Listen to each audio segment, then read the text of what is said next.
I find people love berries. I had strawberries the first couple times. I had no problem selling them. Oh, my Recording God. in progress. I just found a whole bunch of wild strawberries in the yard the other day. Did you? Oh, not that big. You are now favorite. And the birds were fighting for it. Yeah. Something's eating a lot of mine.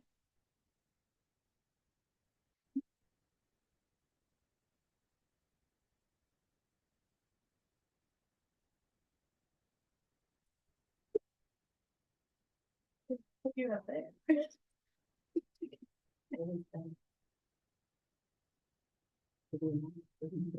Did you and Eric ever decide if you guys are related? Well, this is what we learned. Not just no, hell no, right? No, so it's my married name. Okay. It was the name of his step grandfather. Okay. So there's no blood, Okay. but it's the same family. It line is. That came Wow. to the United States. William was his name in 1658. Oh my goodness. To Maryland as an indentured servant and ended up owning 1,200 acres and an ironworks. Oh, wow. Yeah, so that's pretty interesting. I'm not trying to run you out of town yet, right? Ship them back. He's quite a personable young man. He seems very passionate. He is. He's good. I like him a lot. Yeah, I was impressed, actually. I was impressed with yeah, we could talk about it, but Yeah. I think there's some major learnings in that. Yeah.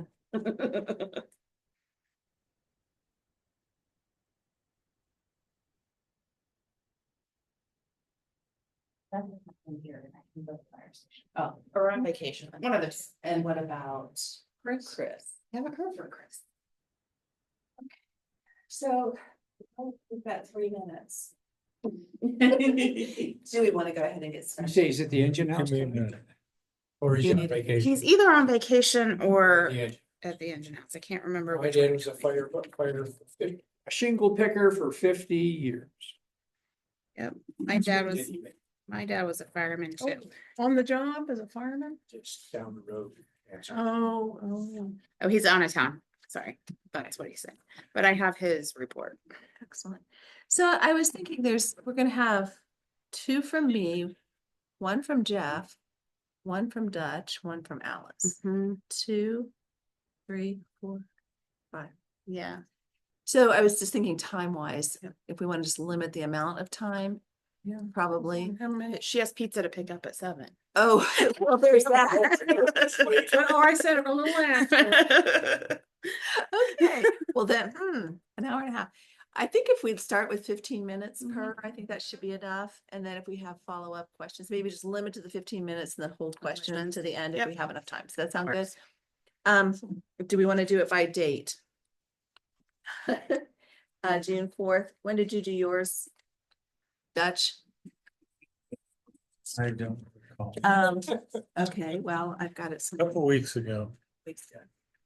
Alice, when did you do yours? June 6th. June 6th. When, So I however you think wanna do it's fine. Dutch came first, so then we'll do Dutch, then we'll do one of mine, then one of yours. When did Jeff do that? He did his on the 19th of May.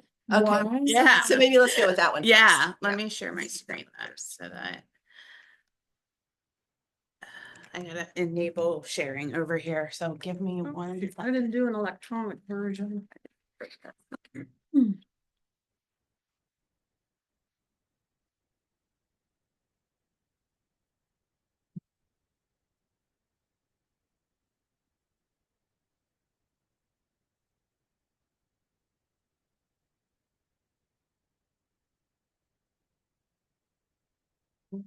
So Jeff he phoned, he did not go there.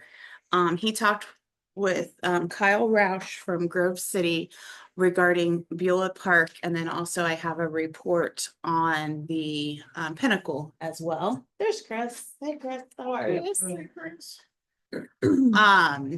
So We with- stop for just a second. Yeah. Chris, did you do a visit? Up to- Sort of. Yes, I did 2 of them. Okay, you did 2 of them. Okay. Who's mine? Go ahead. Okay. So he talked with Kyle Roush. Kyle Roush is the development director there. The population of Grove City itself is 43,000. I don't see where he has a projected population for Beulah Park itself, or how many number of units, et cetera. It just says it's a mixed use community. It says that with growth and management, the intention of the project is repurpose the historic property and turn it into a walkable community that connects to the original downtown of Old Grove City. It doesn't have one look or direction of architecture. It's been developed through a PUD. And then the city is happy with the concept and the result. It's a mixture of types of various houses, apartments, condos, and single family housing. It also has parks and walking paths. And again, it ties to the downtown. The infrastructure and services were built by the developer. Walking paths are tied into the city's system. The developer purchased new fire apparatus utilizing TIFs. And then economic development, the design of the project, ties the community again to downtown. That seems to be a theme that, Kyle must have been giving Jeff. So I think that's important to think about, especially if we're thinking about the village center. And then they use the PUD, TIFs, NCA, CRA, and ARB, so an architectural review board. I find that interesting that they don't have a certain type of architecture. Hi, Kelsey. I think there's room up here because we don't have all the members here tonight, so. Annexed down here. No worries. So it looks like they don't have one type of architecture, but they put an architectural review board in place. So what that would mean is that every time a new portion of that development's coming through, they're reviewing it. What I guess my question back would be is there a standard that they're putting that against, or are they creating a standard with each Yeah, that would be section? So I know Kyle, I can call him and do a follow-up question on that. So, and then there is a link to GIS that has some data with it, and then some different layouts and elevations of the different developments within it. So is it underway and already pretty much done? I believe it's started. I don't know how much of it is done. I haven't been over there. I know. That's the interesting thing. Right.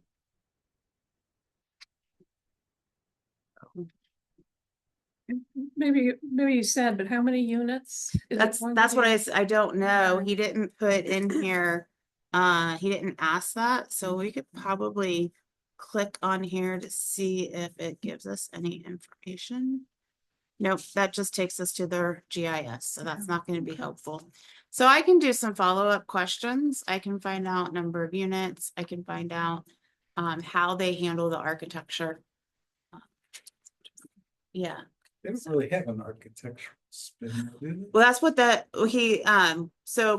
this is what Jeff did, just so since you came in, he talked to Kyle. Kyle said that there is not a one type of Right. architecture. Okay. That's what I'm trying to figure out though, is there any kind of, what's the guidance that ARB is using to make its determination? That overview that showed all the roofs, they all Mhm. look the same. So, That's an artist rendering though. It's me. Yeah, oh, it was Yeah. the, yeah, right there. that's not real. That's That's not just real. a rendering. That's a, okay. That's why I'm so curious about how far along it Mhm. is. Yeah. So, Okay. and Any other questions? Could we get copies of that emailed to I'll us? email him too. Yep. Are you up next? Oh, do you want me to do his Pinnacle real quick? Oh, yeah, Pinnacle. Yes, sorry. That's okay. Get out here. And then Pinnacle. That one's done, right? Pretty Yes, much. that one is done. I've actually been there quite a few times, so. That's where Chris wants to go. I have, Again, but I'll go again. that's where Chris wants to go, again. All right, so Pinnacle, again, he talked with Kyle Roush, on the phone. He does not have the number of units or, mixture of types of, housing. The intention of this was to grow a new community within the built city around a golf course and adjacent to existing shopping. Again, this is not one type of architecture. Each area is developed through its own PUD. The city is happy with the concept and the result. And again, it's a mixture of types of housing, but we don't know the numbers, but apartments, condos, housing for elderly and the single family units. It has its own park, golf course and walking paths. Infrastructure, roads were built by the developer in the city, walking paths and parks. The city required the developer to purchase new fire apparatus, so that must be a theme with Grove City. And then same with economic development, they use the PUD, TIF, NCA, CRA, and an ARB.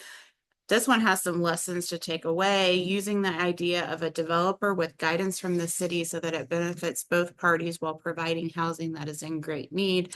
This project is separated from the original city of Grove City, so it could have its own look and feel separate from the rest of the city. So, and if you recall, if you've heard Joe Simonella come in at all, this is Joe Simonella's project in Grove City, and he talks about this a lot as being a public-private partnership between the city and the developer, and it sounds like based on this feedback that Kyle gave that seemed to be a positive thing. I would just be curious when it says that there's housing for the elderly. Would that mean that part of the Pinnacle development is assisted or independent living or something that gives extra care for elderly, or is it I just think it's one floor? 50 plus. plus, yeah. Yeah. I don't know if And any condos. assisted The more- living there. Yeah, just For your some type things.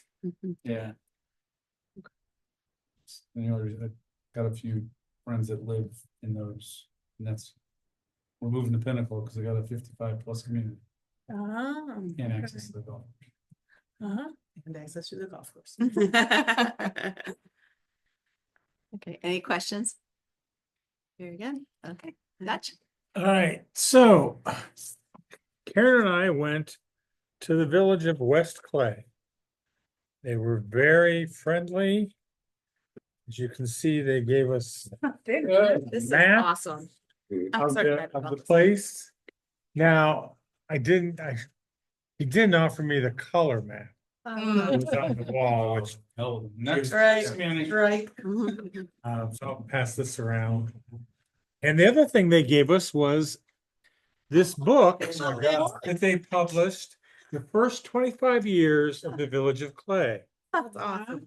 Now, what's interesting is the village of Clay is just an area in Carmel, Indiana. And just if you ever go there, it is not Carmel, that's the uppity West Coast. This is Carmel. Okay, So is West Clay like a neighborhood? it's a of- neighborhood. All right. Yes. And so it's at least Yeah. 25 years old, Yes. which is always good to note. Yes. These things take time. And so I sent you all my notes from it. And I can't get to them, so I'm gonna go from memory. Thanks. Would you like me to put it up on the Always screen? prepared. No, because I can't Oh, see you that can't far do that anyway. either. Okay.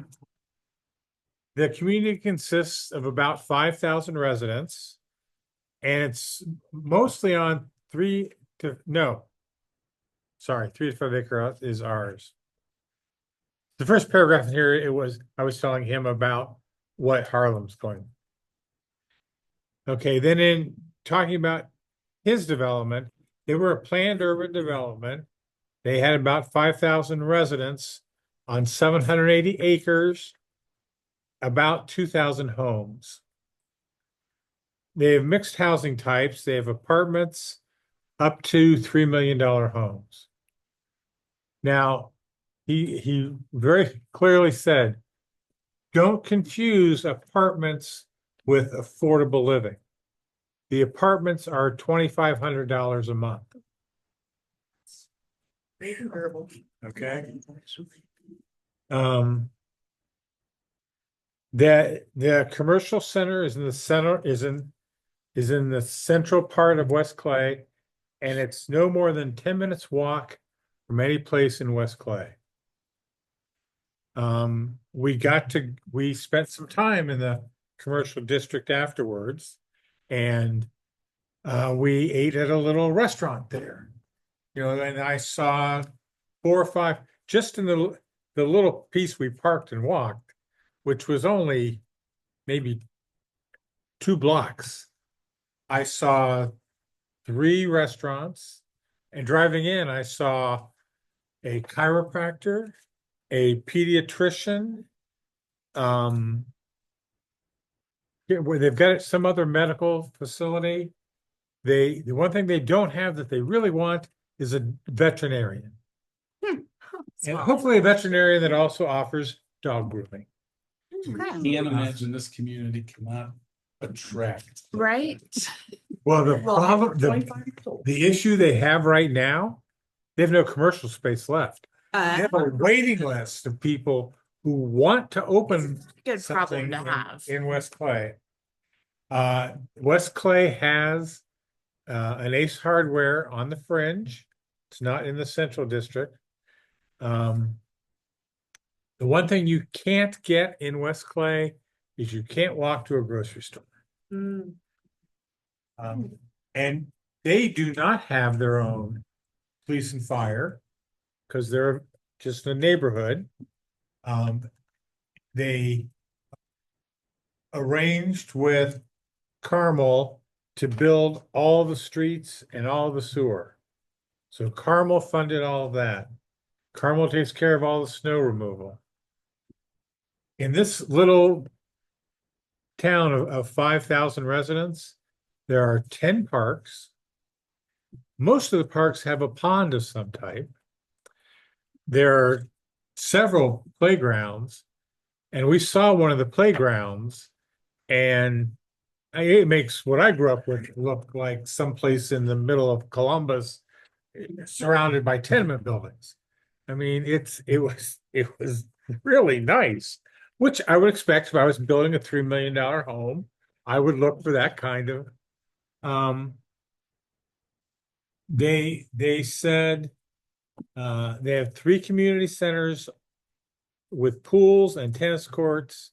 They have 7 miles of walking trails within West Clay. They've got 6,000 trees in West Clay. And they have a fully funded reserve for asset maintenance. They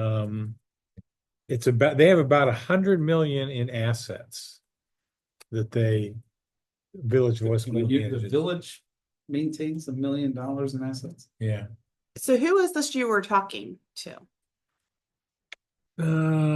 This was Jeff Trepp, who is the executive director Okay. of the HOA. Okay, so I think the HOA maintains the assets and they have a fully funded reserve. Okay. Yeah. Really? Yeah. There's no governmental entities in West Clay except the HOA, and then they're an The HOA. HOA oversees the whole community. Yes. They also have a town architect too. I'm sure they do. It makes sense. Look. It makes They have sense. It's, they I have mean, these houses are very different. no deferred maintenance, right? So they spend about 10 million over the last 5 years to keep the infrastructure pristine. How do they collect the funding? HOA dues. It's all HOA dues. Do you know how much HOA do? $1 million. I mean, these people have money. I mean, there's no. Oh, yeah. Well, Carmel, Yeah. Carmel is got money. rich. That's a Yeah. rich community. And why is Carmel rich? Because they. Because the people that live there make a lot of money. Okay, but I mean, Indiana, I mean. It's north of Austin. Indianapolis. Northeast of Indianapolis, it's Okay. between Yeah. Muncie and. So these are doctors and engineers and lawyers and. Yes, so Concert So- hall. just a little north of Carmel is the city of Lafayette, where my friends live. Mhm. Lafayette is not Lafayette. Eli Lilly is building a new facility in Lafayette. And there are lots of connections between places in Carmel that I saw and Lafayette that either Purdue or Indiana University is partnering with private organizations. We passed the Bobby Rahal Motor Institute, and there are classrooms in this institute, and you get college credit. You have to be enrolled at either Indiana or Purdue, and then as that organization runs these classes, they then okay, I want to hire this guy, I want to hire that guy. You guys have a good time, right? It's very much, and the same thing. Eli Lilly is doing the same thing with the facility they're building. So it's very upscale, and it's because, well, remember, Indianapolis is the capital of Indiana, so they've got all these government jobs. They've got two different universities in Indianapolis that I'm aware of. And Carmel is our friends lived in Carmel initially, and then they moved to Lafayette. But the schools in Carmel are so good. Our friends, when their youngest was ready for high school, they paid for him to go to Carmel High School. Hmm. And Right. how far away is Lafayette from Carmel? Like how far of a drive? 20 minutes. It's a good school. Yeah. So this was the vision of a single person. I think that's the thing that's interesting is this single person. Yeah. And he said, so one of the things he said they could have done better was they should have put more restrictions on keeping out things like Airbnb, right? They're very limited on what rentals they offer, all right? But he said the problem with rental units is they tend to get run down because they're by absentee owners, and so he said we would have controlled Airbnbs better.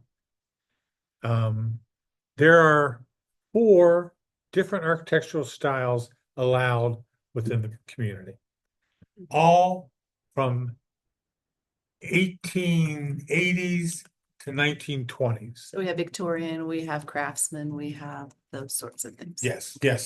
And it's not just the frontal facade. It's that style all the way around. So it's truly that style. It's truly that style. Most of the parking is behind the homes. The higher end homes, the garages are on the side of the house. The lower end homes, the garages are on the back of the house. You don't see a garage driving down the street. The one thing my wife said after we were done, she said, "This is a very beautiful community. I would not live here." And I said, "That's good, dear, because we couldn't afford to live here." But just to give you a little sense of the growth of Carmel. In the year 2000, there were 37,000 people that lived in Carmel. In 2020, there's 100,000 people that live in Carmel. Whoa, Wow. Think of that growth. that must be one of the largest percentages of growth in the US. It's up there with Is there a, Butler County and Delaware yeah, County. is there a school? then? No, No school, okay. there is one. There's schools within walking distance, but there are no schools Within the boundaries. within the boundaries of West Clay.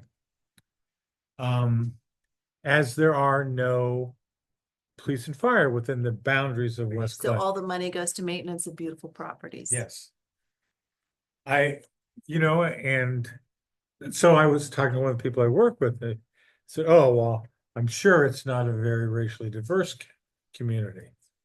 And that's not true. Yeah. I said, so we were only there, we were only out amongst the people for about an hour. But I think in that time, I would say 20% of the people I saw were African American.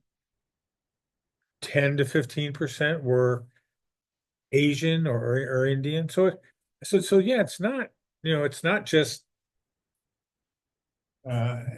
Caucasian environment. They used planned urban development was how they controlled everything. Let's see. So without having schools there, are there lots of kids? I mean, you said there's playgrounds and parks.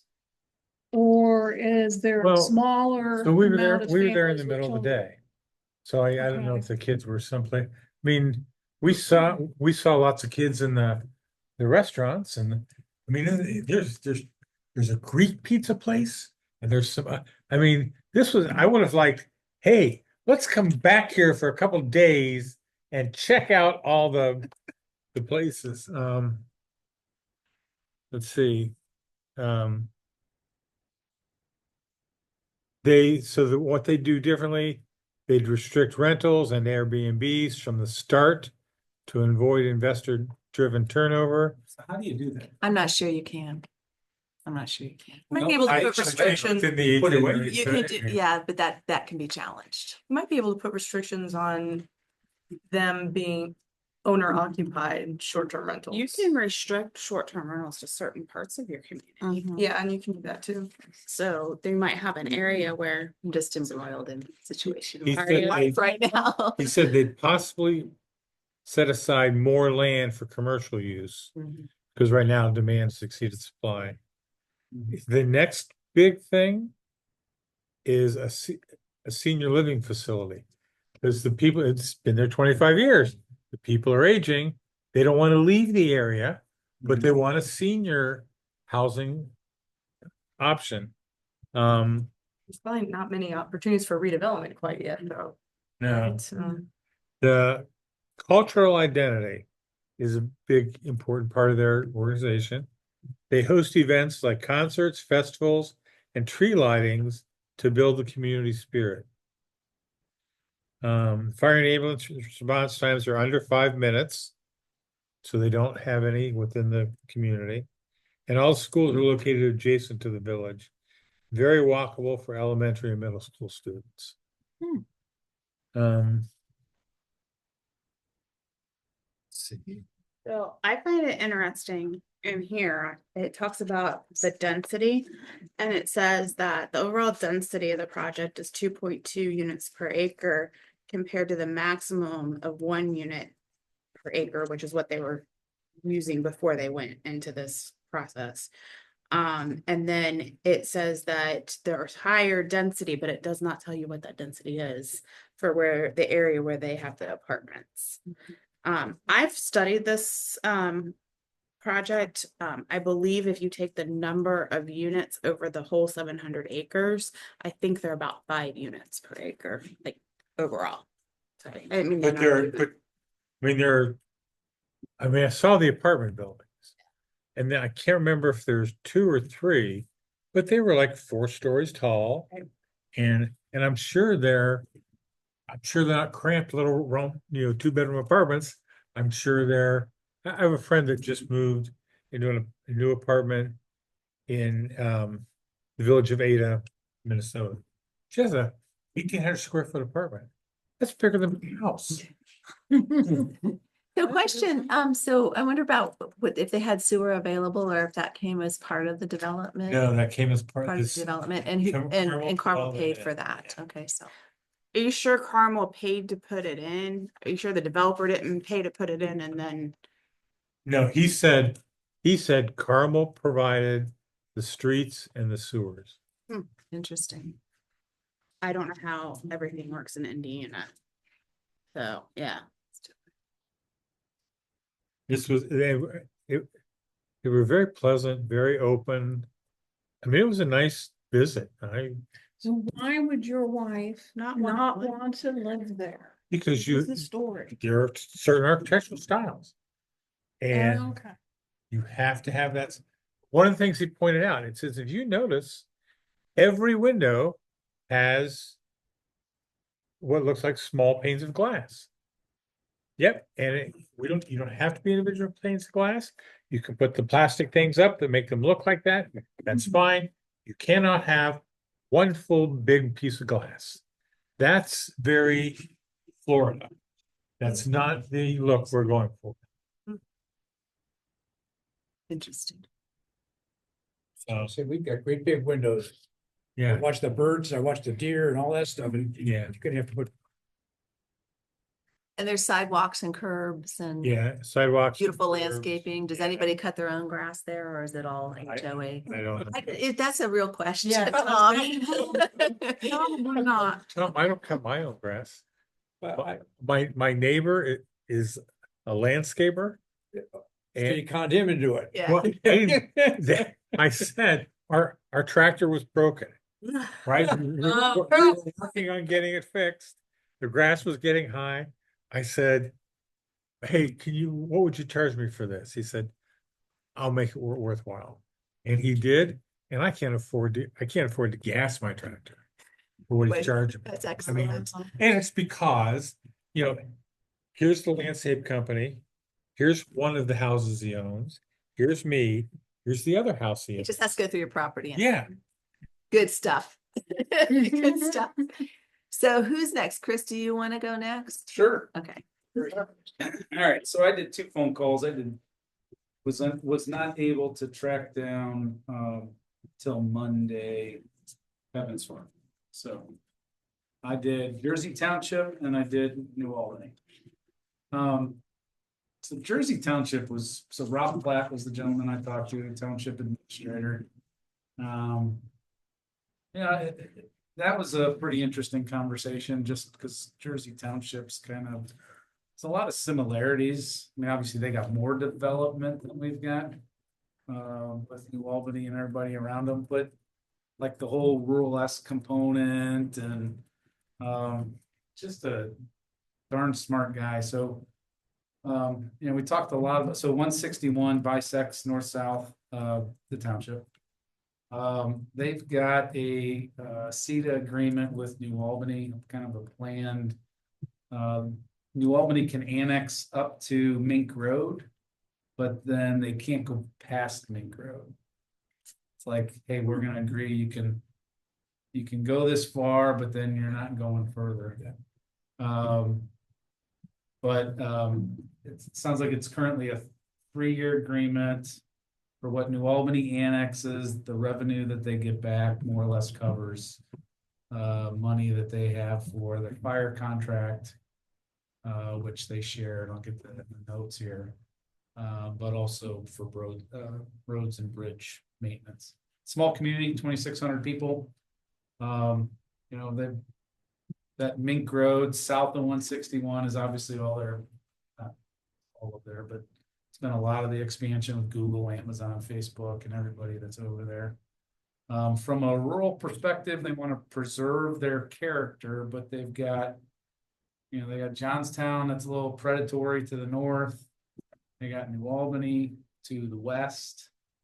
And then there's some merger activity going on with St. Albans and Alexandria that at that point from the northeast, they're going to start coming in. And so they got lots of, call it predatory activity. And Jersey's a little tiny town, just like Center Village. There's no presence. Yeah, and this Rob Platt, he's just strong township guy. He doesn't appreciate any of that municipal, so I don't know, we had some good conversations. But,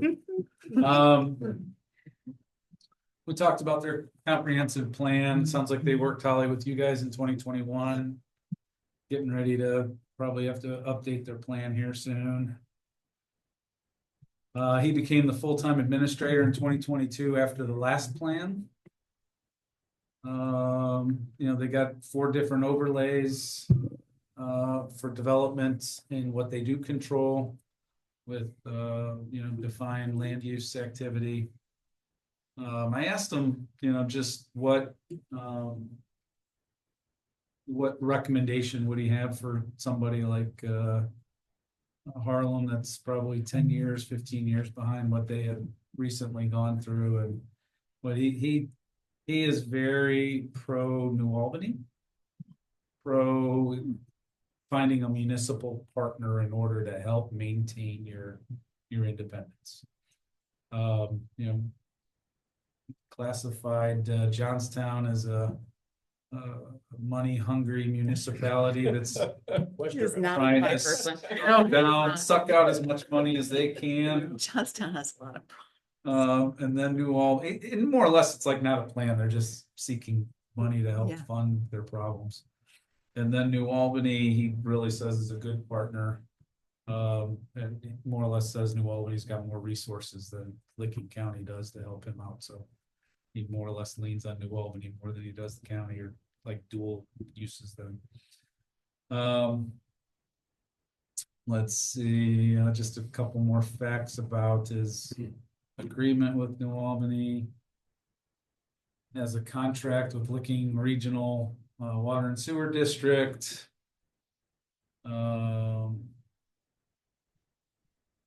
It sounds like because of the Intel development, there's a lot of water and sewer lawsuits and control type activities going on that are hot. He acted like I knew what he's talking about. I'm sorry, I didn't. Care what's going on in Jersey, so I'm gonna read it. Yeah, but we do want to avoid lawsuits. Sure. Yes. So Should their lawsuits are all over competing water and sewer districts, so I think that with Columbus coming in, serving the majority of your area, and with us talking about Galena, about certain specific areas, I don't think you're gonna run into that kind of situation that they're facing. Yeah. the largest they go on their overlays is 12 units per site. Per acre. Per acre, 3 school districts, Northridge, Licking Heights, and Johnstown. They kind of stay to themselves. And then we just spent a lot of time on the CETA agreement with New Albany. He had some history with the Liberty Powell type similar agreement, which he does not feel was done as well as the CETA agreement with Albany, but he was the administrator, so he's going to do a good job. So they've got the non-annexation agreement. I think that goes for 30 years. And that's with With New Albany. Yeah, I just want to confirm. I think it automatically renews too. So unless they say they don't want to, it automatically. Let's see, he's got a JED, there's a JED with New Albany so that New Albany has the right of first refusal for any other municipal partner as part of that agreement. And then they got an agreement where New Albany reviews all permitting and plans for future development to ensure smart growth, so that Jersey doesn't agree to something that is going to ruin it. So they have a strong dependence on New Albany.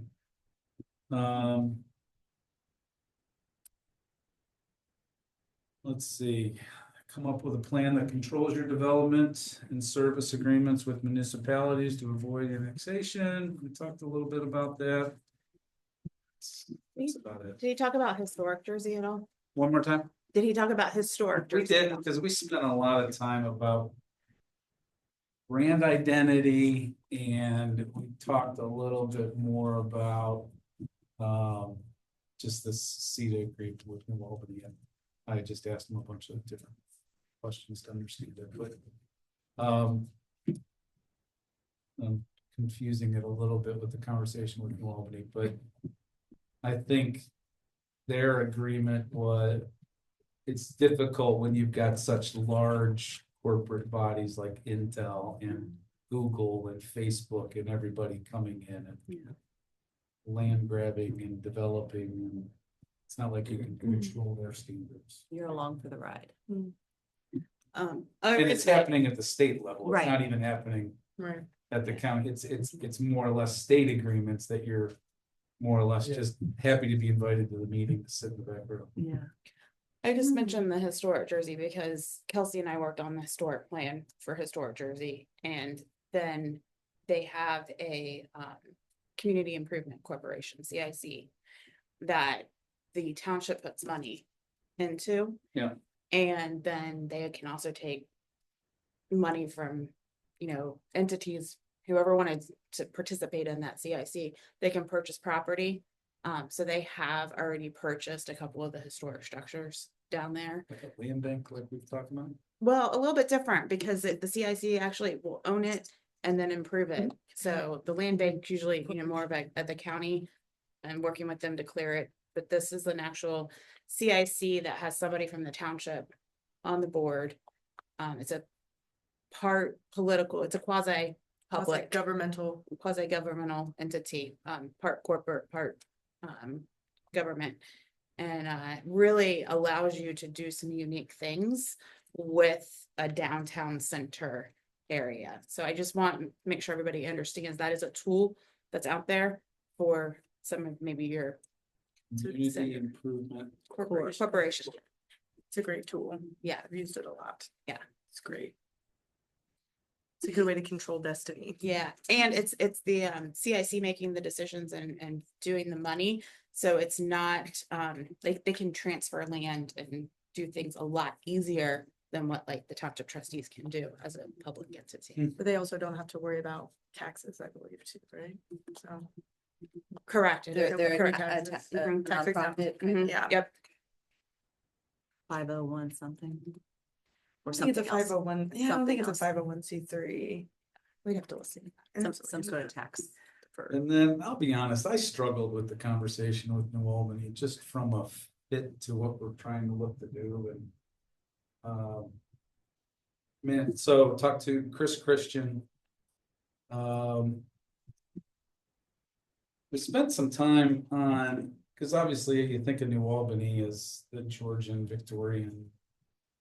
Old look buildings, but then when you start talking about the 62 development and how do you maintain the character of the developments of New Albany outside.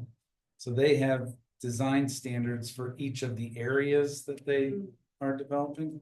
But then it's also hard to tell sheets that you can't look like sheets. Right? And so, so I mean, I think the developers try, if it's Marriott or if it's Hilton, they try to address the concerns of the development standards, but then some people are just, they just don't give a crap and they build whatever their corporate brand is that they build. Because we talked a little bit about that Walton Parkway, the apartments that are going up on, over by Hamilton Road and those have no New Albany look to them.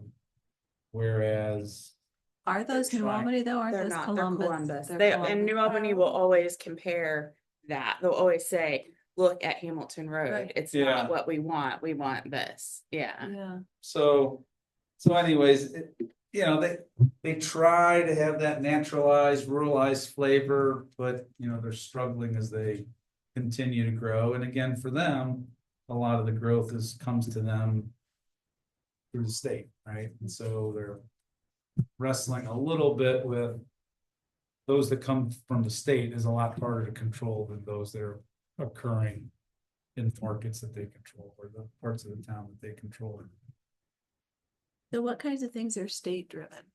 Look, Like- in New Albany, like, Intel Like, and federal and state. Yeah. so the Intel, the Microsoft, all Yeah. the Yeah, Amazon stuff. Stuff that's, so the development, big they stuff. keep the more bigger stuff on the west side going, Yeah. or the east East side side. going out 161. or really up 605. I mean, there's still stuff there that comes up 605 by Discover and all that. That's where you could turn into Columbus though, right? In that area. Yeah, so Did Chris talk at all about his viewpoint of the relationship with Jersey Township and the CETA? no, I tried to get him to talk about it. He went talk about it. To be Okay. honest with you, I just was I wondering said, what hey, the I perspective is talked on to that side. Rob yesterday, and he spoke well about your guys' relationship. Yeah, he's a good partner. Just So, one of uh, many, I guess, Yeah. so. Okay. Yeah, and I think, but I also got that feeling, right? It's Yeah. like, yeah, we've got control, we've got resources, we've got money. We're helping them out, kind of. Yeah, We're doing them a more, favor. we're more in control, I think, was kind of Okay. in the planned districts and and their toolbox is so darn large, Yeah. right? I mean, they've got Mm. municipal agreements, they've got these, I mean, they've got everything and they can do whatever the hell they want to do just because the way they are structured. So that's where I started to struggle a little bit with getting into the specifics, because depending on where you're at, there's just so many different things going on. I didn't feel like it was a comparable conversation. And he wasn't there at the beginning when New Albany was first developed. 'Cause- No, no, no. And so when you start to think about, that's old now, right? It's like 30. Yeah, right, that's- 40 years old now. So it's the stuff that was going on, the NCAs and all of that kind of stuff, those are water under a bridge at Yeah, this it's- point, so it's he wouldn't all- know that right. history. So when I think about New Albany, I think about West Clay. The one big difference I see. There are parts of New Albany where all the McMansions have gone up. And you can lean out your window and pass a cup of sugar to the other $2 million house beside you. Which, by the way, are facades and not real. That is true. Yeah. Where in West Clay, there was space between Yeah, the yeah. houses. I mean, you couldn't do that.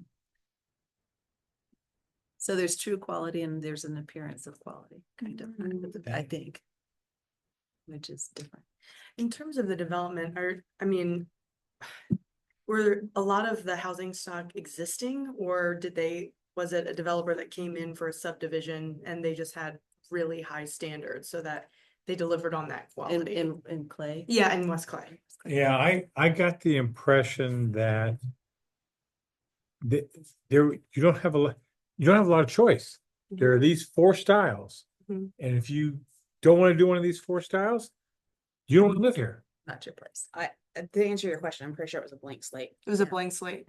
So were they selling off lots, or were they working with one developer and then Yeah, I they did said you ask have one that. of 4 If you styles? look in the book, everything? it looks like there's Just one developing Yeah. company. Got it. Well, HOA, right? That Right. makes it easy. Yeah. When it's all developed at the same time. Whereas New Albany, there were a lot of builders in New Albany. Right. It was the New Albany, whatever company, I mean. Yeah. they did Yeah, a New lot. Albany. They controlled a lot. did. Yeah, I think that's always, talking to housing developers, they have to be X amount of money just to make them X amount of quality these days. And I don't know if that's a timing thing, that's a it's the market of today, it's the market of the next 20 years. I think it's when it's hard to get that level of quality, it seems, in central Ohio right now.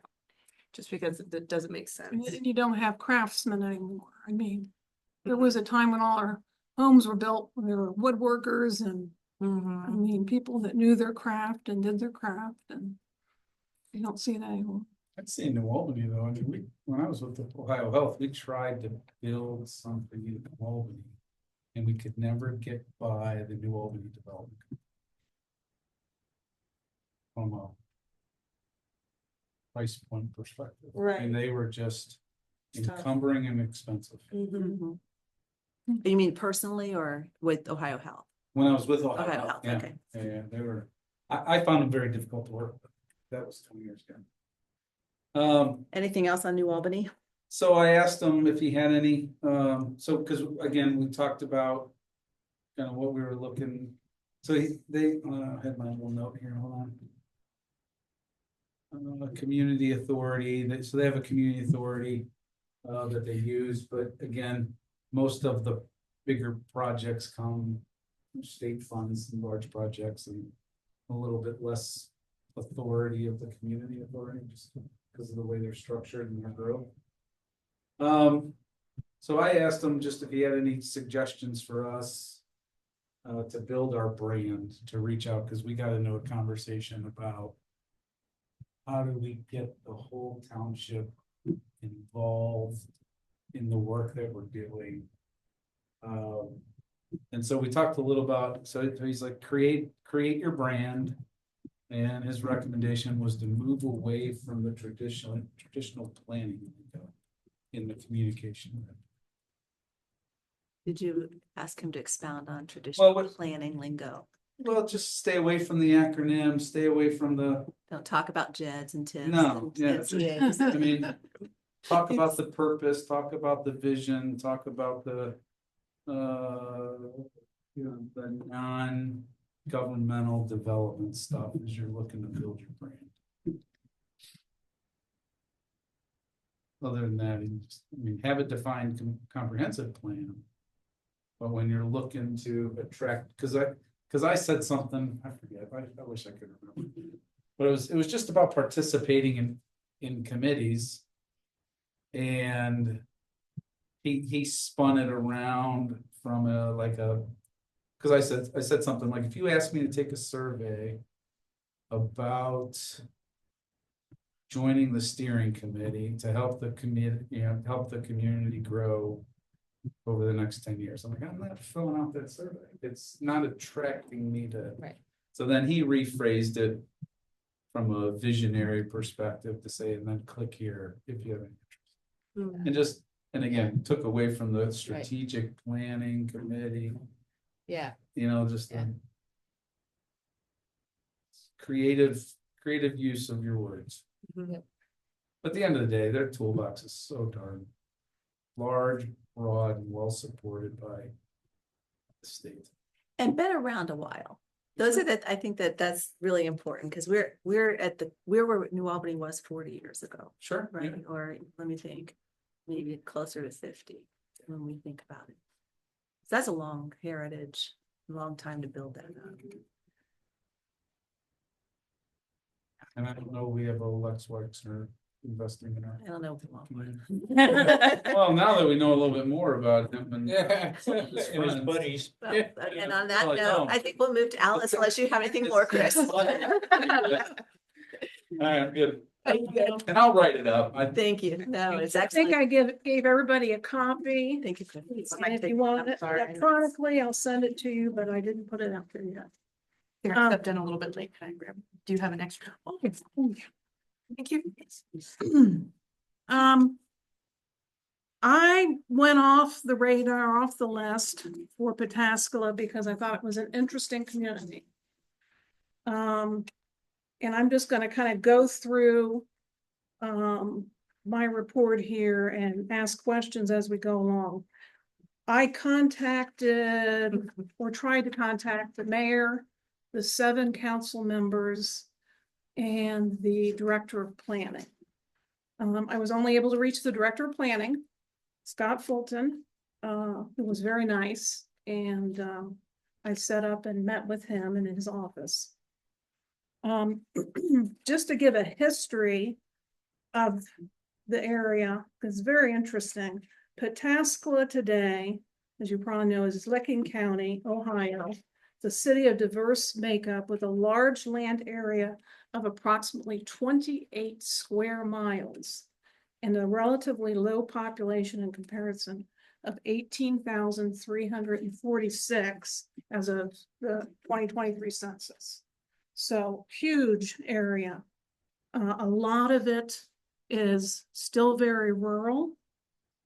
It was founded as a small village named Conine Town in 1821 by New Jersey settlers Richard and Sarah Conine, who purchased 2,000 acres in Lima Township and relocated there. Soon after the railroad was extended to the area, Richard Conine divided and sold much of Conine Town, which was renamed to Pataskala in 1852. Pataskala is the Delaware Indian reference to the Licking River, meaning clear water. I don't know if you got that picture. I know. It's a cute picture. It is not, he's a nice guy, really is.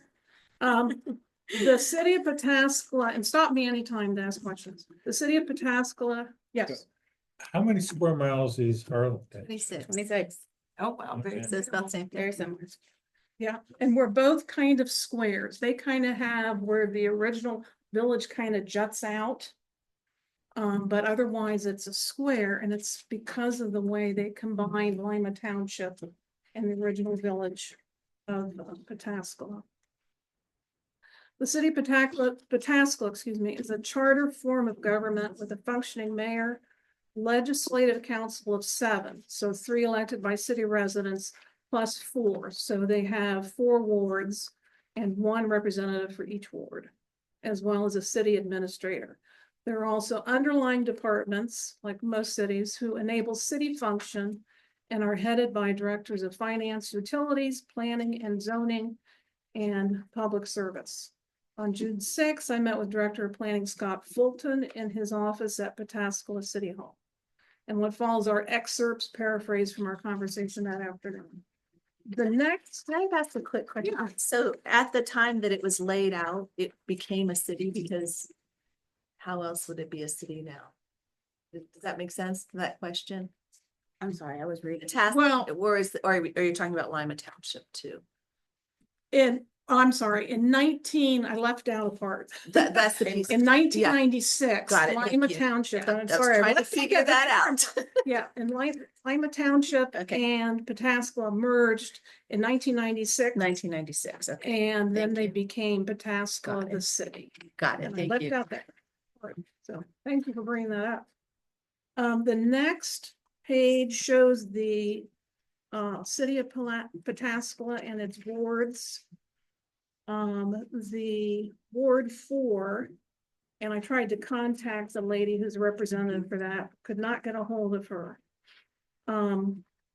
Is the most rural portion, that northeast quadrant.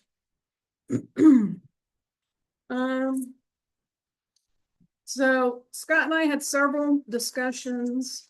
And first was, as you see on the first page here, the sign a right to farm community, which I had never heard of before, and maybe you, Holly, or someone else is familiar with that. But when entering the city borders, there's signage that boasts Pataskala as a right to farm community. What does that mean? And Scott told me this is an agriculture protection implemented by the current mayor to protect Pataskala farmers from nuisance lawsuits. Scott gave the example of a farmer spreading manure next to a subdivision. To avoid lawsuits, a farmer applies every 4 years for an agricultural protection district to then be approved by city council. This protects the farmer so that he may continue doing his job. That's cool. That's cool. Yeah. It's funny how many nuisance lawsuits there are for things like that. So Yeah. that makes sense. They don't put fertilizer down, how can they do their crops? But Right. yes, they have lots of instances because they do have many subdivisions Hmm. of having farmland next to subdivisions. In our current comprehensive plan, our next thing was about clustered housing developments. Our own township outlines planned residential conservation districts and even newer clustered residential conservation districts in which single-family dwellings still exist, but at least 50% of the land area is kept as grassy or untouched space. Are you familiar with these terms? So he wasn't exactly familiar with those terms, but he says these concepts go by many names, but we have the general idea. If I were to give an example of wanting to build 100 homes, but don't want to impact woods or wetlands, I would cluster the homes together. This is good because it does not impact the existing natural resources. Also, from a maintenance standpoint, it's less roads, it's less water lines in the ground, it's less sewer lines in the ground because everything is closer. There's less maintenance of roads because you have less roads. The difficult part is if you do a cluster, the open space, there is really not much to it if it was formerly a farmer's field. All the trees are gone. We've left this open space, but what is it? Is it just an area to mow? And then I asked, does the city of Pataskala take care of the open areas, or does that necessitate an HOA to be put in place by the developer? It would be the HOA's responsibility to maintain these common areas. City of Pataskala and utilities, is sewer available throughout Pataskala? And there are two utility providers for Pataskala, Licking Regional Water District, which is something like a Delco, and then there is the City of Pataskala Utility. The City of Pataskala is split between the two providers, and it is outlined, they have a map, he showed me, which area is the responsibility of which provider. However, the further north we go in the city, there are no utilities there yet. Up along Headley's Mill, for example, there are no water or sewer lines. And just a note, Headley's Mill is a neighborhood in Pataskala specifically located northeast of Summit Road Southwest and Summit Station, if you know where that is. I then asked, do you have advice for our township when sewer comes in? We do not believe annexation is a threat currently. And he said, a lot of times townships are annexed away because of water and sewer. As an example, say I want 100 houses on 150 acres.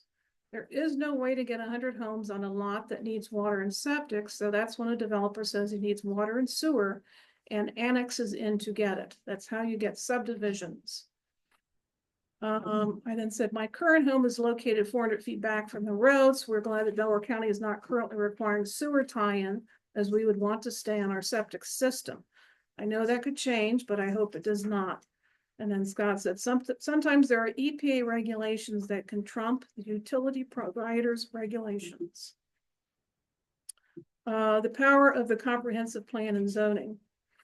Can a township say to a land buyer, you can buy this land, but we're not going to allow it to become high density? Won't that result in a lawsuit? Scott told me not if it's based upon a plan. So if your plan says that the land is recommended for 1 unit per 2 acres, and they come in and want to rezone, so they want 10 units per acre, well, that's not on the plan. You can say no. That's why you need the plan. If I'm already zoned, for example, for a planned industrial district and I want to build a widget factory, I'm already zoned for that, so I can build that widget factory. I need to stop there for a second. Yeah, I think that, to a certain degree, you can say no, but you can't zone your whole township 1 unit per 2 acres, because you have to have some areas where those densities are going to support the sewers, or you will get sued. So I just want to make sure that that context is there. if I say here's a property over here, it's recommended to stay large lot residential, but as a developer, I want it to be a planned industrial district. What happens a lot, because developers know this is, they will decide to be annexed. But if Westerville is not interested, or Columbus is not interested in annexing into Harlem Township, that takes away the avenue. I next asked about Pataskala growth residential. What type of growth has the community experienced? Agribusiness, agritourism, residential, commercial, mixed use, clean tech. We have a lot of residential subdivisions.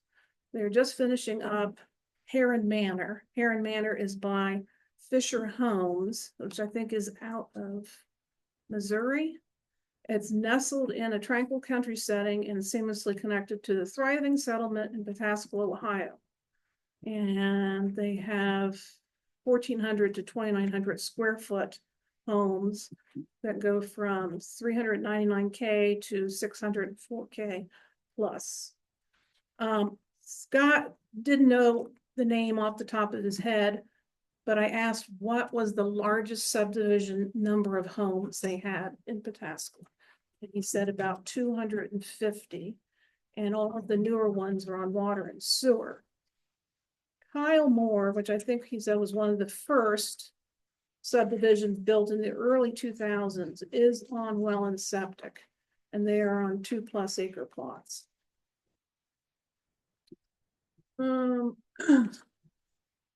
Pataskala growth industrial. We've seen some increase in industrial development and have a bounded corporate park. There's 1 million square feet warehouses that have come in. We have Illuminate here. They assemble solar panels. They have about 1,200 employees now at the location. The corporate park is our tax base. It has a bed. And the facility falls within the city's JED, meaning Illuminate USA employees pay a 2.75% income tax. 1% goes to the city and the remaining 1.75% goes to the JED. The JED revenue is then distributed amongst various entities, including Licking County Commissioners, cities of Pataskala and Newark, the partner on the JED, local school districts, and others. Oh, it actually said that's why through the city. I'm I very was wondering, confused about I that. was gonna, that was, It I'm just like, doesn't where's make the sense township? because they're a city. A JED, yes. I think JED, it's just a regular income tax. well, he said JED, and he said it is unusual for a city to have this. So I don't know if maybe this was in place before they became. Maybe instead of us conjecturing, we might need to just ask, because I don't, Yeah. for us to just talk about it probably doesn't make a lot Yeah. of sense. Yeah. I'll get back to Yeah, him on that that. might be and good to I- ask. Thank, But he did say yes, it Okay. usually is a township. Right. And not a city Yeah. that is in a JED. thanks for that. Yeah. And then I include something from the Newark Advocate. About Illuminate. I asked him about any data centers. And then he talked about folks such as Microsoft who do data centers have purchased land here, but there is not enough power currently here to run one. That may not happen for 7 or 8 years. Something interesting about Scott Fulton was also before he was planning director for Pataskala, at some point back in his history, he was a planning director for Sanibel Island in Florida. That's a much better job. I know, I Go back. I love Sanibel Island. So I said, how do you avoid fast food and other chains in Harlem Township? If you want to, I asked, if you want to keep our township as it is today and do not bring in Taco Bell or Starbucks, for example, or other drive-through chains, what would you suggest? Looking for some. You're good, I'm just. That's, Scott said that's tough. Let's say a property is zoned commercial and your zoning code has been met. It's difficult to say no. However, I worked on Sanibel Island for a while. He was a planner for Sanibel Island and helped in the completion of the Sanibel plan of 2013. So that's listed here for us to see. Yes, so from Okay. the Sanibel, Florida plan, 3.6.2, preservation and community design. Their plan was very interesting. And I highlighted a couple of things. About Sanibel is and shall remain a small town community whose members choose to live in harmony with one another and with nature. Character, the city of Sanibel chooses to preserve its rural character and its setting within an urbanizing county. Auto-urban development influences will be avoided.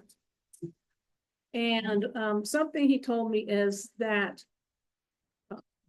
formula restaurants, drive-ins and drive-throughs are prohibited on Sanibel Island.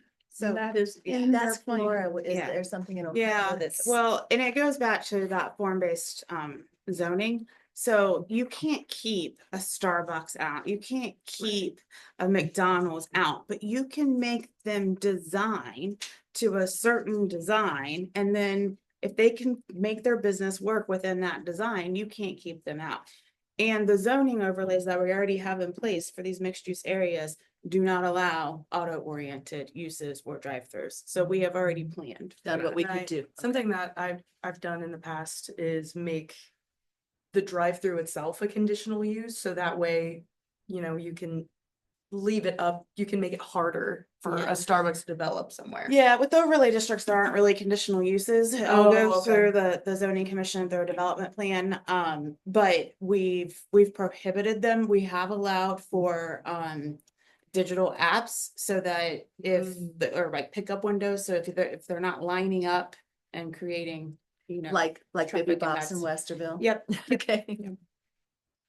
I thought it's interesting that they whose members choose to live in harmony with one another. So you're not allowed to get mad at your neighbors. That's pretty Well, that's interesting. how, I wonder, But you need to be unique. I wonder if there's like genetic modification you have to do when you. Okay, so I'm sign gonna do a time watch here, Yeah. guys, because Alice is the one that says she needs to leave at 7 and we have a couple more to do. So- I'm not gonna leave at Okay. 7, even if my pizza is a little Okay. cold. Okay, I want to see this through. all right, Um, so let's I- get going. Defining rural character, how would you describe Pataskala's character and identity? It's still kind of a small village, rural, but rapidly changing. Oh, just to also say, to this day, he told me that there is a Dairy Queen without any drive-through is the only fast food chain that has appeared on Sanibel. So to this day. It's a kind of small village, rural, but rapidly changing. You see a lot of comprehensive plans that people want to remain rural or for communities to have rural character. But what is rural character? I think we all ask that. In our comprehensive plan, it says rural architecture, rural theme, but that's so broad. We have a gas station on Broad, and this made me think of what you said earlier, Chris, on Broad Street that looks like a barn. But do you want everything to look like a barn? There needs to be guidelines so your BZA can go through and use it as a checklist. I said, is there any sort of architectural style that Pataskala is leaning towards? And we have residential appearance standards. I didn't get any details on that, but that was put in place because you'd have some subdivisions that on the sides are just blank walls. And it was just a box with a garage that stuck out, and it was just kind of cookie cutter. So I think they have tried to correct that over time. What are the thoughts on being able to connect Pataskala with walking and bike paths? Pataskala recently put out a survey to its residents asking for their input.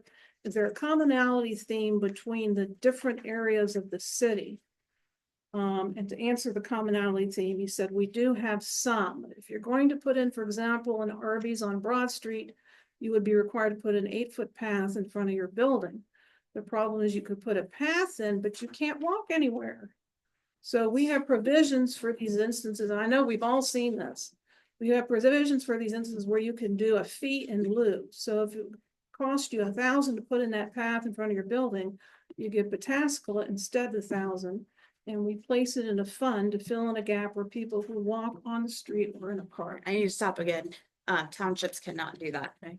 So it's a They can't do municipality. fee in lieu. Nope. So we would have to look at NCAs and all the other tools in our toolboxes. Yep.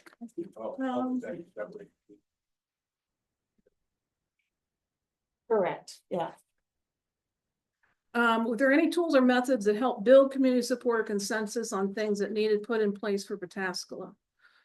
We sent out postcards, we had online surveys. One of the answers we got back was that residents wanted commercial development to stay on Broad Street. Also, that this area appears more rural. So from responses, you can craft your future land use map, some of your policy, but it's not going to be perfect. It's a democracy, so 51% want to see this. It has been a challenge to reach out to people. We sent out postcards. We passed out cards at the farmers market with a link to our website.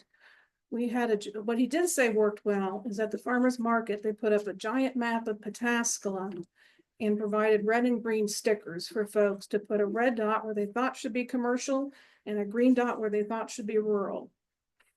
And the easiest way by mail to get to people was to get a listing of registered voters' names and addresses. And he was a great resource, and I will get back about the JED and then get back to everybody on what he has to say about that. The right to farm community, that's kind of interesting, but I read townships in our- townships do any of that kind of. I need to look into the right to farm. I don't know. I don't know enough to speak about that today. That was, So that's interesting. it is interesting. Any questions for Alice? Alice, that was excellent. Okay, so am I the last one that did visits? I think so. Okay, I did too. I went to Aberlin Springs. Aberlin Springs was quite interesting. I'm not gonna read it. I'll just tell you what I did. So I went there and I thought it was kind of, oh, really a real working farm. So I went, and it's a real working farm. Wow. So what it is Leslie Aberlin, who has owned Pendragon Homes for 20+ years. Her mom and her dad bought this farm, 141 acres, in Warren County, down near Cincinnati, it's real close to Kings Island. Rolling Hills, beautiful, beautiful area. And they put a Swiss chalet on it for them, for her parents built that for their retirement home. It's beautiful. They have a round table with a Pendragon in the middle of it. Very cool, nice round table stuff, big fireplaces and stuff. It's gorgeous. Then they built another residence and farm buildings out around it, have gravel, pea gravel all around it. And her mother loved sheep and they just made this beautiful farm. There's other secondary residents, other family members live there. Well, everybody dies off except for mom. Mom needs a smaller place to live. And then Leslie gets an autoimmune disease and finds out she has to eat really clean foods. So it's kind of like a perfect storm. Everything comes together. She's like, well, what could I do with this farm? So what they ended up doing was creating a development. Since she already owned a very exclusive custom home building company and 141 acres, she and her attorney formed this idea of building this community that is all around farming. It's a farm community and it's truly farm to table. So they built a market, a little market building. They hired 3 farmers, one of them that lives in the secondary residence. They have high hoop houses where they grow food. The community members are required to purchase a community-sponsored agriculture subscription for $850. What that gets them is April through October, fresh greens and vegetables and stuff that they just go to the farmer's market on site and pick up. There's a fishing pond, there's a swimming pool, there's chickens, there's a darling little goat that's very friendly that came up to see me. So cool. And it's truly a working farm. I was like, in the pictures online, everything looked all pristine and I'm like, and I have a little working farm. They're never pristine. They're never clean. They are picture day and all the rest of the time. You're just struggling to just make sure there's plants in the ground and stuff. And that's what it looks like. Okay. So they did single side planning. So all the streets look out into the farm. Okay. So out your front door, what you see is meadows and fields and animals. They have cluster homes. There's 3 areas of cluster homes that are like what do they call courtyard homes that are, they're not attached, but they're very close. And they face each other and then they back up to wooded areas. And then each of those has a garden area for people to maintain if they want to. People can also purchase meat and milk and eggs and stuff like that. So it's absolutely fascinating. The one thing I thought about is for Harlem Township, there may be people who have family farms who would like to keep their family farm farmy. They're all new. And they could do something along those lines. Now, Leslie is a lovely human being. They do some really cool things too. I loved being there. It was very interesting. They have cooking classes and things like that. They have people come in and do chef menus that they can purchase. They're expensive homes. I'm just going to say it. It's expensive and it's truly a lifestyle, though, for people who really want to maintain that rural feeling. And, I did think that maybe there's some people in our township who might have like 140 acres, have a small working farm that they want to preserve that's been in their family for a really long time. There's not that many houses in this area. And that in this type of a development, you're not going to get the big money for it, but you're going to get something that could sustain it. The other cool thing they do, you guys have heard of Joel's, what is his name? Joel, he does regenerative farming. What is his name? It doesn't matter. Anyway, they do regenerative farming. So it's a whole trendy style of farming. What is regenerative?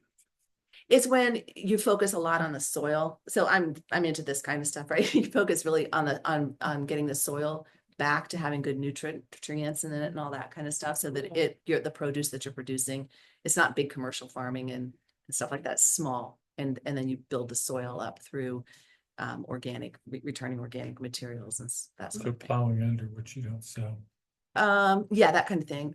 and kind of eventually getting away from plowing altogether, doing. What is around it? Is it just out in the middle of Now other that's interesting. agricultural? I kind of would love to show this. There's the, Yeah, that's the. here's this. I actually videoed myself driving in Oh, because there's a Target 2 miles away. Oh, I know where that Target is then. It's Is it right off cra- of 71? It's right off of 71. okay. It's close to West Lebanon, and I was like, oh, well, like, really, I gotta find a farm here. You drive down this narrow, windy road, windy, and I'm like, oh my goodness, it feels like I'm in West Virginia or somewhere, because there's nothing. And then all of a sudden it opens up and there's a little road There that it leads is. up to it, and it's beautiful. Can you drive and see it, or do you need to, like, are there streets where you can enter in? Yeah, you can Or- enter in it. You can Okay. enter into it. Maureen, can you share your I video? don't know. It's a minute long. If you log into the, Can you do it for me? are you on the Wi-Fi here? I don't know, but you can find the settings and get me in Do you there. know how much Leslie Eberlin put in to develop this? She didn't want to answer any of those questions. And quite frankly, I was very interested in what she was doing. She was meeting with some chefs and they were talking about food stuff. And I was like, oh, geez, that kind of thing. So she didn't really have time to meet with me. So she sent me off with Kelly. And Kelly showed me a tour of the farm, even though I had an appointment. Sounds like more of a personal development than a. Well, she owns a company, Pendragon Homes. Yeah, no, well, I'm saying. And so you have to use that That's- developer. You have to use that developer. Her mother lives there. She lives there. She moved Pendragon Homes headquarters there. Mm. She's been building custom homes for a long time. Sure. How many homes were there? They're in the last phase of their development. Oh, it's still going. It's being still built out. going. Yeah. And then, And so there's Where's photos. your internet? Um, I'm on the Wi-Fi. Oh, no, Oh. I'm not on the Wi-Fi. I thought I was. Harlem Township guest. Yeah, and I logged in. It's like, it might not. log into- It took me There it is. twice to log in. I'm before logged I in got now. it. Now you gotta go to the Harlem Township website. So I need your. Oh, go internet. ahead. Now I need to know where's your, like, Oh, that. yours. Your browser. Browser. That's the word I'm looking for. Thank you. And then my other question was, I Good know at that tech you, guy. as a resident, you pay for this membership, which is super cool. Right. Do you also need to be involved in that homesteading, or do you need No. to contribute at all if you don't? No, that's the other thing. If I thought that you No, did. you don't. If you want to get dirty, you're more than welcome to go out and get dirty, work with the farmers and that kind of thing. There's places you're not allowed unless you're with the farmer. Hmm. The farmers, there's 3 of them actually. They're employed. They're employed. There. Yeah, they're Okay. employed, but that's one of the reasons they have the HSA and the CSA, so that they can employ the farmers. I don't think they're Gotcha. full-time, and I'm sure the guy that lives there, Mm-hmm. there's arrangements, right? Sure. Um, Interesting. That's cool. And is that farm to the east of the homes? I got very disoriented when I went back. It's in the center of it. It's in the middle of it. Who has the Aberlin? Here's the map. Sorry.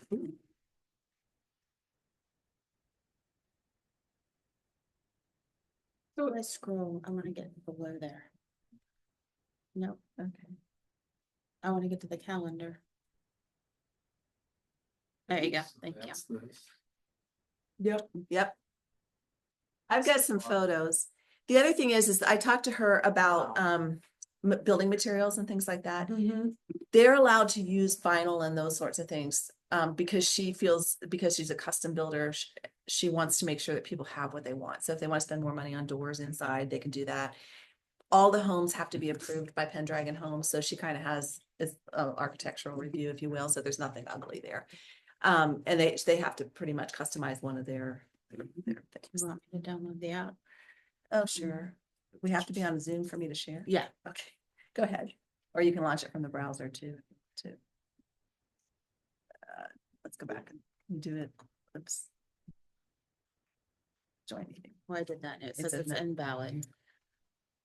Okay, then I guess we're gonna need to do that. This is taking a lot longer than I wanted to, but it is really cool. Any questions? So it's what Leslie said, she was very open to having people come and talk. She said the Warren County commissioners were really easy to work with. They were very interested in preserving the rural stuff. It's also really close to Kings Island and stuff like that. And you can rent out the house, join meeting. Okay, Yeah, type your name in there. enter your name.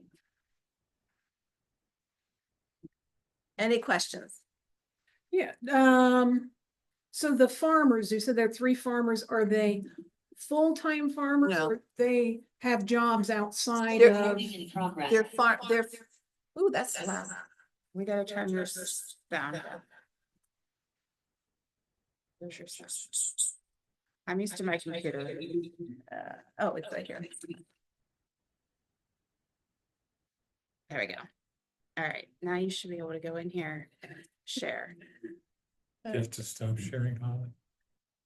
I am not sharing anymore. That's just my picture up there. I said, okay. And I can say share. Do you guys want to, I mean, I could talk, I could Oh, talk. I'd love to see Um, this video. Am I sharing that? See, you're on there, but. Share. I did. Screen, okay. I'm sorry, go ahead. No.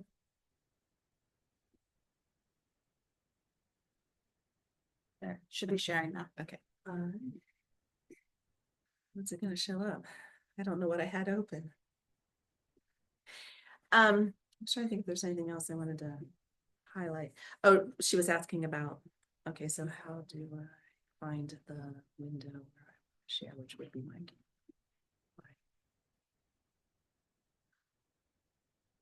Where's the, you should be sharing whatever's on your screen should be up there. So you just need to go to where your got it, video got is. The farmers are farmers from Cincinnati, and this is just one of the things. I'm sorry, that's my brother. Well, don't be sorry. No, no. It's good. I meant to have this where it was. Let's see, memories. I know, I just want my regular stuff. Album activity, I want any of this stuff. Okay, you guys are gonna see all the crazy things that happen Yeah. in my world. So there was a thing that said videos on the left-hand side. Yeah, I see Media it. Okay, types, media yeah. types. There we go. So here is driving from the Target. You guys see it? Mhm. Yep. Yep. Look at those trees. This is what Harlem Township used to look like. I don't know if I can make it go faster or not. Oh, it's okay. Yeah. Yeah, sorry, I have a Jeep. It's a thing. It is a thing. I don't know what it means, but I have a thing.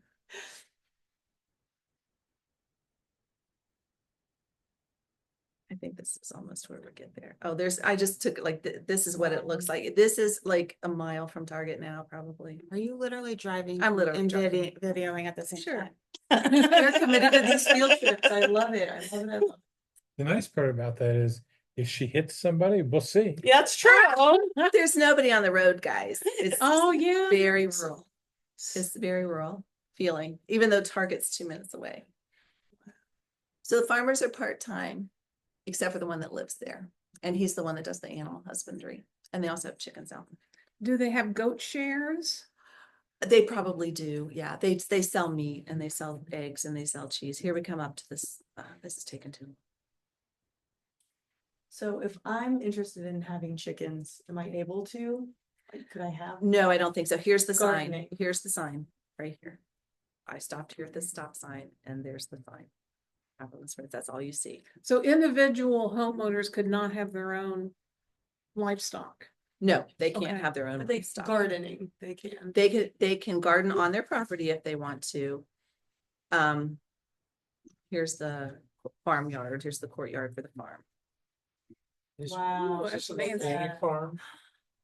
They use organic practice, but they're not going to certify. People don't. But they do use pesticides. They don't use pesticides. They don't use any pesticides at all. Okay.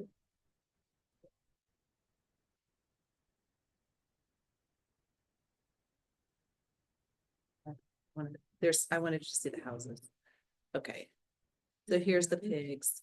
Oh, yeah. it was- Here's the farm market where they pick up their stuff. Neat. That was, okay, that's what I showed you. Come on. Here's the pigs, here's the farm. It's a mess. Here's the greenhouses. And that market is open to the public. Sometimes. Okay. Here's the goat that really liked me. Here's more of the farm. You can see the houses. And here they have a visitor center and there's the chalet. Here's the donkey, and so you can see the houses again. Here's the fishing pond with the houses in the background. Are all the houses occupied? Yeah, they're all Okay. occupied. Here's the, what's called the courtyard houses. And they also belong to an HOA, and I just took some pictures of some of the homes for examples. This is what that house looks out onto. Wow.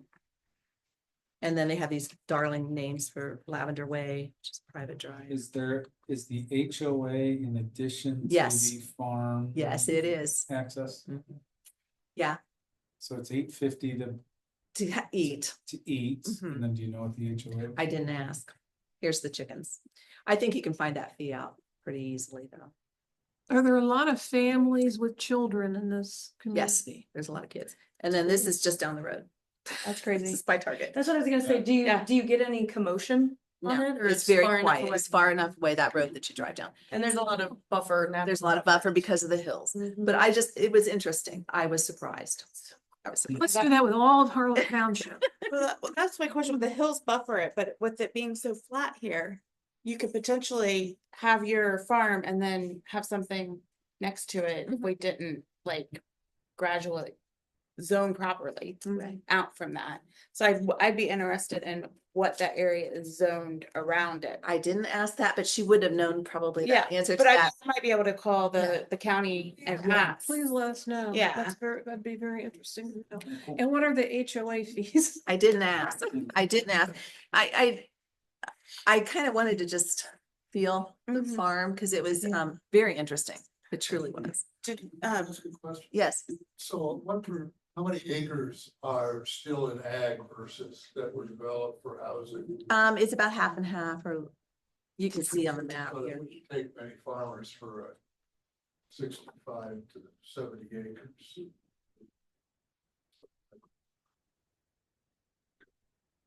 Might want to leave the meeting Oh, because yeah. you're generating feedback. I have a call at 7:00. Okay, so I'll do my last one. I'm gonna stop my share. You can keep going. I just, unfortunately, I'm gonna have to go. Well, the last one was Eric Snowden, no Uh-huh. relation. Sure. me out there. So I met with him yesterday. He had just gotten his comprehensive plan for Jerome Township approved at 10:30 PM the night before, which was, he said he'd had 6 hours of sleep in the last 2 days. So we had a very, what I would call off the record, kind of just talking kind of thing. The other thing is I went to talk about Jerome Village. Jerome Village has a very storied history. I didn't really realize that when I went there.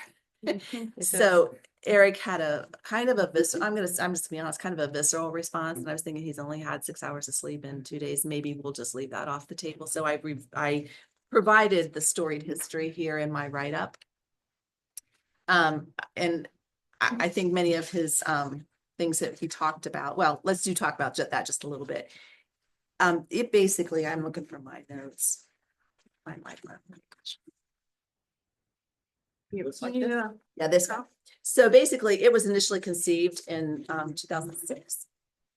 And it was, Eric actually specifically asked me, have we had any interest from Nationwide Realty Investment? And I said, well, I'm not privy to that information at this point.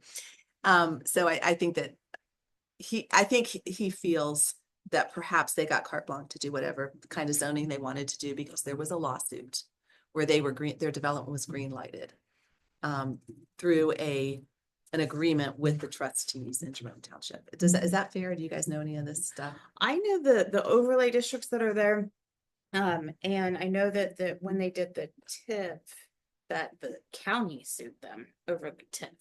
That's possible. Well, this was a group of developers that sued Yeah. Jerome Township. So this would have been way back. This was I in don't know that. 2021. No, Twenty twenty-two I don't that this know. happened. And so it was settled in 2022. Mm. So basically Jerome Village didn't do much development until that lawsuit. And then after that, it's accelerated Mm. is really the main point there. And I think that it's just like it's almost a free for all. They got a lot of money for the. But Jerome Village and Jerome Township are different. They're not the same thing. Jerome Village is an investment company. A developer, Nationwide Realty Investments. Yeah, so anyway, the key things that I think Eric helped with was I asked him just what makes it, success, what are keys to success? He said quality people consistently using good practices. And I think that's what happened there in Jerome Township is that there was zoning that was approved that was inconsistent. It was messy. They didn't have good comprehensive plan. They didn't have good zoning, all of that kind of stuff. Proper documentation. He said when he got there, he showed me that in their maintenance garage, about 10 feet high, were just boxes and boxes and boxes. When he got there, he showed me where the stain was, things that had from 1903. No rhyme or order to it, 4 copies of stuff, no copies of other things. So he has spent 6 years getting their records in order. So that's one of the things he said, make sure your township has good orderly record keeping. Because his point is that government is all about accountability. That's really what it's about. So it seems slow, but it's really about having documentation and making sure that your policies and procedures are applied in a consistent and standard way. The second thing he said was handle a township administrator. And we've heard a lot of that. He said it comes down to you need someone to handle day-to-day operations. Who's setting up chairs, who's putting toilet paper in the toilet in the bathroom, whatever, those kinds of things. They should serve as a conduit for incoming and outgoing communications. Like really, trustees want to make decisions and they're reactive. So you get a lot of things going on that probably ought not be going on. They should be handled in different ways. That can be mitigated. Before it ever gets to the township. Plus the trustees should be focused on strategic priorities and decision-making, not on little squabbles of who didn't buy the paper. So that's what he was saying, those kinds of things. They should be overseeing and directing the staff, including the zoning inspector, the fire chief, maintenance and clerks. He said a lot of times what happens is you get a really strong fire chief and then all the money in the township goes to the fire chief. Thanks. Yeah. Thanks so much. So that was one of the things that he said. And I think that might be a little bit of the burn from the last lawsuit was the negotiated agreement had a lot of money for the fire department and things like that. So the other thing he says, have a well thought out comprehensive plan as well as a strategic plan. Build partnerships with other entities, cities, regional planning, make sure you're all involved in that. School districts in the county, and then have a land use map.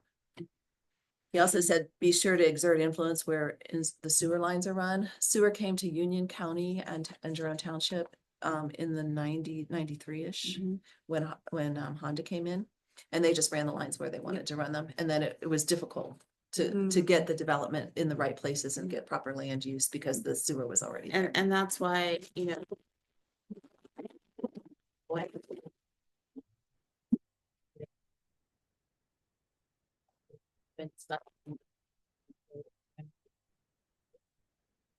they're including us in That's this good. conversation. And that's one of the things that Jerome Village ran into as well, is that they had Dublin and Columbus and Marysville and Union County, there was a bunch of squabbling going on about all of that stuff.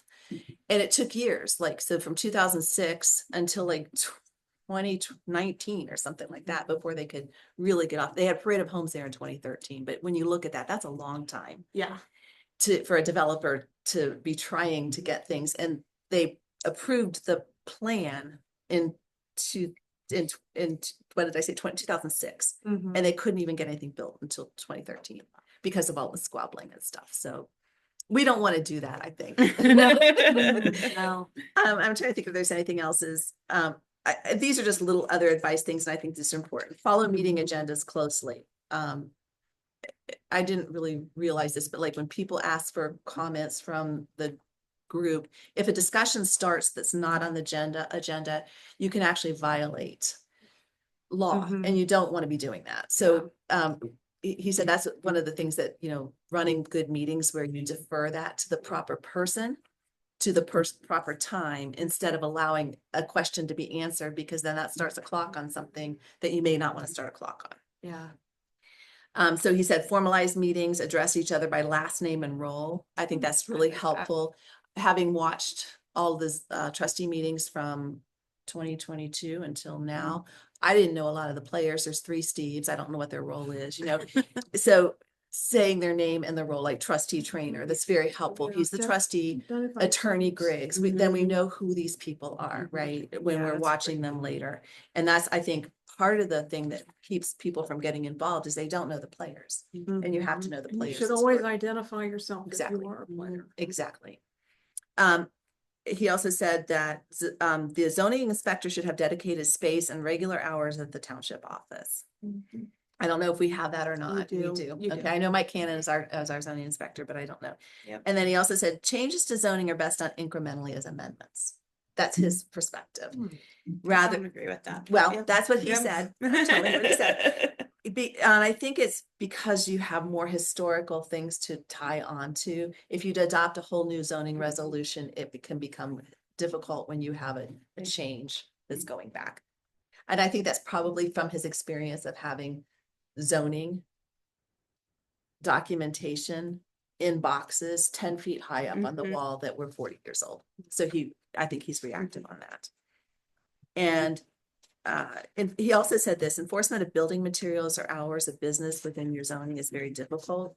So that he says that should be limited in zoning resolutions. Things that are on site maps and stuff like that are easier to control. And I think that makes sense. So like, say you have something that's allowed at some point, zoning changes, something happens, things wear out, and then people don't continue on. Yep. The other thing he said is multifamily units are the only means of achieving densities of 8 per acre. Which I said, yes, of course. And he said that's very low. He said in Columbus, they start at 12 units per acre. Yep. So, Yep. yeah. But he was excellent to meet with. I think he would be a great resource for us as we go forward. Any questions? Everybody's ready to go. It was really interesting conversation. Yes. It brings a totally different perspective than a lot of the other Yeah. communities, which is nice. What's their next meeting date? Our next meeting date, July 17th. Oh, so we are meeting again. Yes. Okay. And if anybody wants to see their latest approved comprehensive plan, he sent it to me yesterday. It was draft yesterday, but it's very nicely done. Is it going to be online or What's that? the comprehensive? It's not online yet, but I You can send it to you can send I'll it send via email. yeah. I would like Yeah. to see it. Forwarded it to Yeah, you. I'd like He to seems like see an that. interesting person. He's very smart. Yeah. He's very smart. Yes. Young. Yeah. As Yeah. If everybody could send their reports electronically, that would be helpful. Yes. And then, if you have any pictures, like, could you send some of the pictures Yeah, too? I'll send all the pictures. All right, we have a draft strategic plan, 75% there. We need to put in, these reports, like summarize them. Obviously, we're not taking your reports and just dumping them in, but summarizing what the lessons learned were from your field trips. And then finish up some additional recommendations, based upon what we've heard tonight, because I've heard some great stuff. And then we'll be making sure that the trustees see that, and then getting it to you guys as a draft to review. That's why I want to have another meeting in July. And To review that'll that also be at draft plan. 5:30 PM Yep. here. Here. And that's the last one we have on the books. If we need to go longer, we can, but right now that's our books for this group. So I will be in Lakeside, Ohio that Okay. week, Okay.